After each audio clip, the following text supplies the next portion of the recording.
Wassalatu wassalamu ala asyrafil anbiya wal mursalin nabiyina Muhammadin wa ala alihi wa ashabihi ajma'in, amma ba'd. Para ibu, para bapak, menyambung pembicaraan terdahulu bahwa masalah ziarah kubur itu memang dulunya Rasulullah melarang, namun akhirnya beliau memerintah. Nahaitukum an ziyaratil kubur fasuha. Dulu aku melarang ziarah kubur. Yang dimaksud dulu itu kapan? Yakni ketika Rasul masih di Makkah. Waktu itu masih banyak pemujaan kepada patung, maka dikhawatirkan terjadi pemujaan pada kubur, maka Nabi melarang. Tapi setelah di Madinah, Rasulullah malah menyuruh. Nah, gimana ini kedudukannya?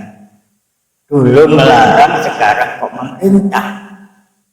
Nah, di dalam kaidah usul disebutkan al-amru ba'dan nahyi yufidul ibah. Perintah setelahnya larangan itu menunjukkan mubah. Jadi maknanya ziarah kubur itu mubah, boleh-boleh saja. Dengan catatan bahwa ziarah kubur itu hanyalah diniati untuk ingat mati, ingat akhirat. Kemudian yang kedua, mendoakan yang meninggal, bukan minta-minta. Tapi kalau kita ziarah kubur itu ada unsur tabarruk, minta barokah lainnya enggak boleh. Ya, maka perkenankan pagi ini saya membicarakan berpanjang-panjang tentang masalah tabarruk. Apa tabarruk itu? Tabarruk itu berasal dari kalimat barokah. Barokah itu artinya tambahan, keuntungan, berkat.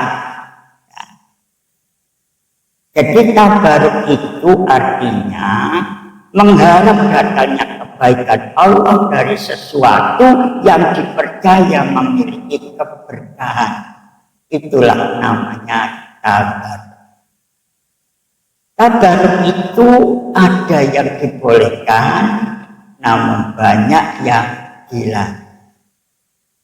Tabarruk apa yang diperbolehkan? Satu, tabarruk atas masjid yang disebutkan oleh Rasul.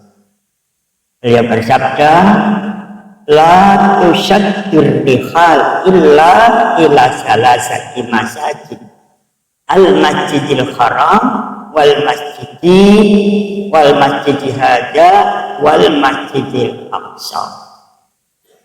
Artinya tidak boleh bepergian untuk cari barokah kecuali tiga. Apa itu? Satu, Masjidil Haram. Dua, masjidku, yang dimaksud adalah masjid apa di Madinah, ya, Masjid Nabawi. Yang ketiga, Masjidil Aqsa. Jadi tiga hal ini memang diperbolehkan kita tabarruk, minta berkah kepada Allah dengan adanya tiga masjid. Jadi kita mendatangi Masjidil Haram, misalnya umroh atau ibadah haji, kemudian ke Masjid Nabawi, kemudian ke Masjidil Aqsa dengan harapan tabarruk dengan masjid itu diperbolehkan. Ini perkecualian.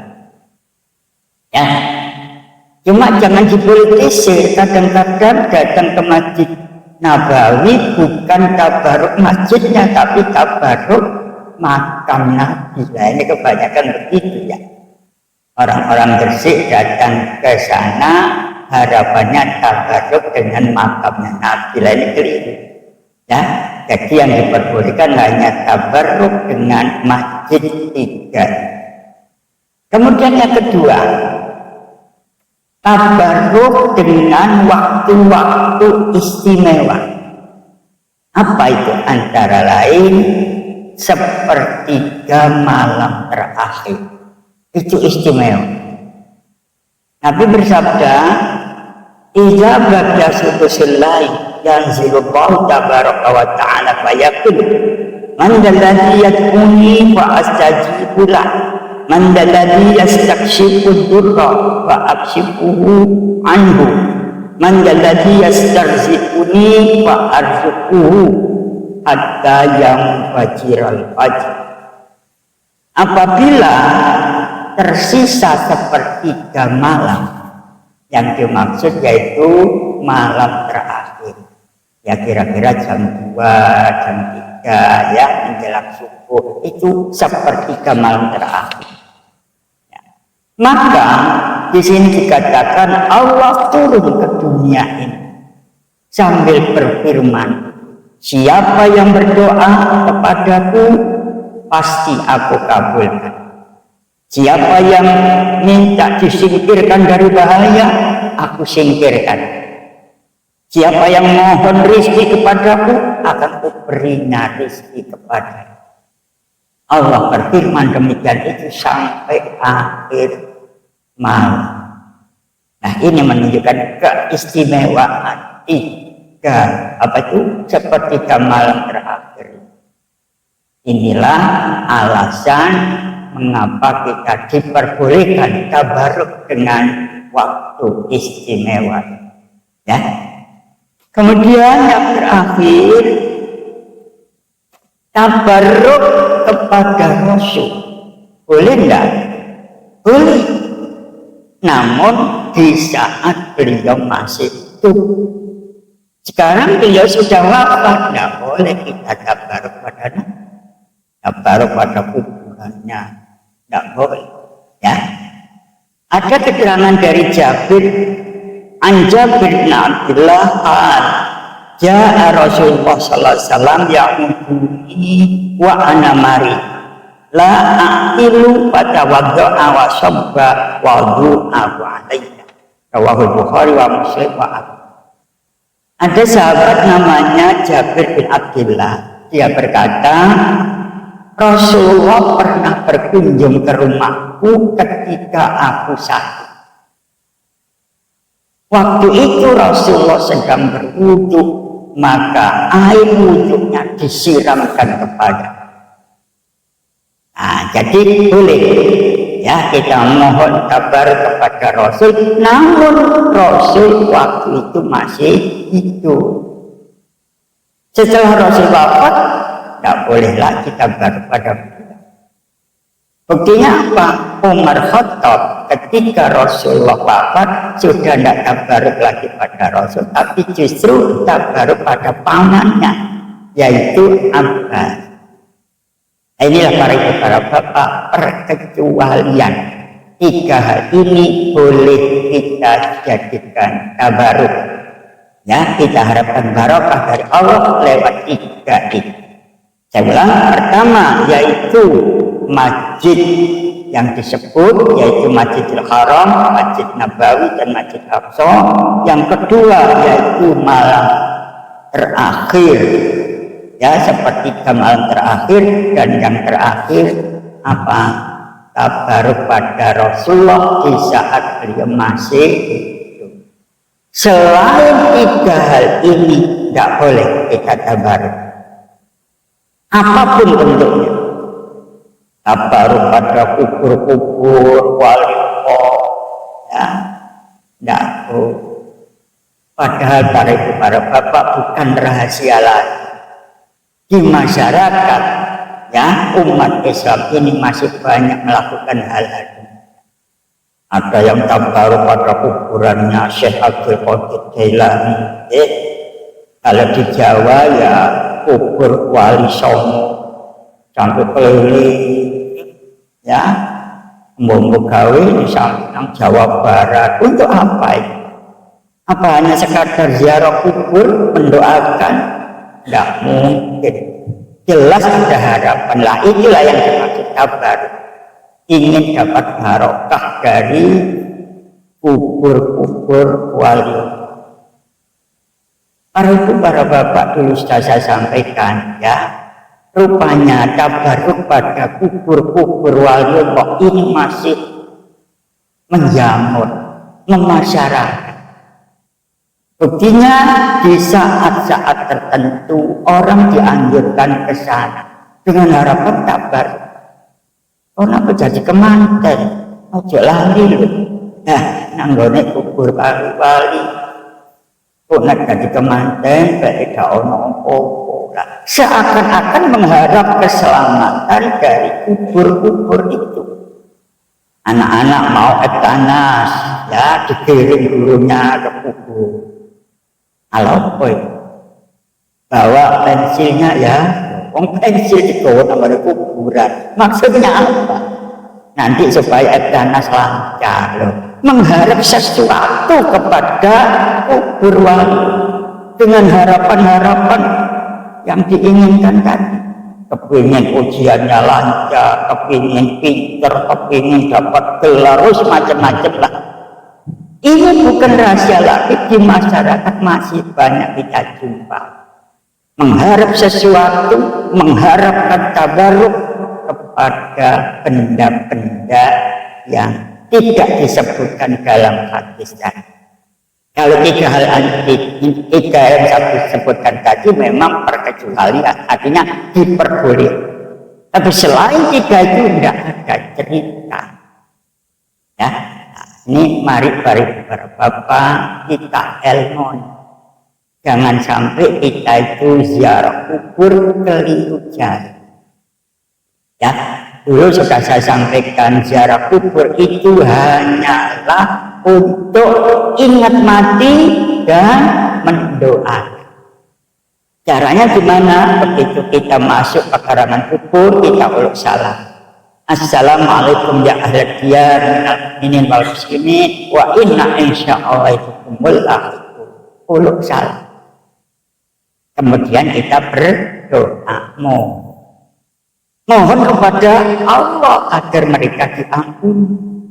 Allahumma firlahu warhamhu wa'afihi wa'fu'anhu misalnya. Ya, kalau orang tua kita ya robbir pamhuma kamar bayani syok. Pak mungkin sakit Pak Corwar bahasa Jawa boleh.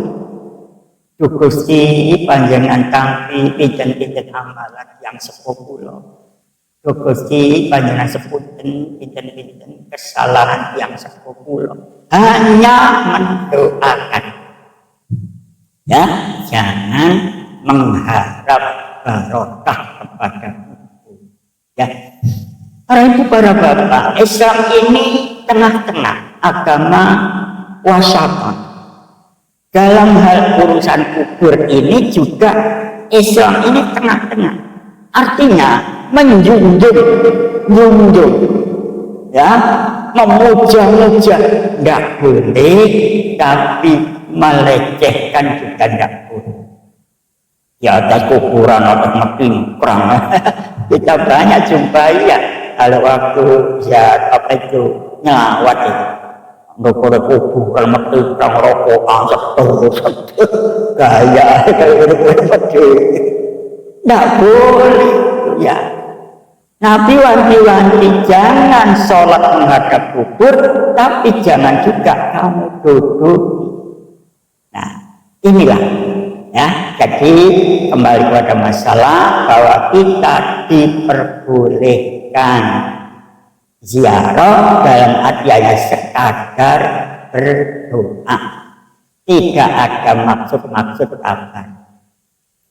Kemudian para ibu, di masyarakat banyak kita jumpai pula alasan mereka tabaruk itu alasannya tawasul. Zaman Nabi, orang-orang yang menyembah patung itu kalau ditanya, mengapa kamu kok nyembah patung? Apa jawab? Mana buduhum illa liqarbuna lallahi. Kami tidak menyembah patung-patung ini Muhammad. Kami hanyalah menjadikan mereka itu wasilah, perantara kepada Allah. Saya juga minta kepada Allah, tapi kubur-kubur, patung-patung, benda-benda ini saya jadikan wasilah. Inilah yang dinamai tawasul.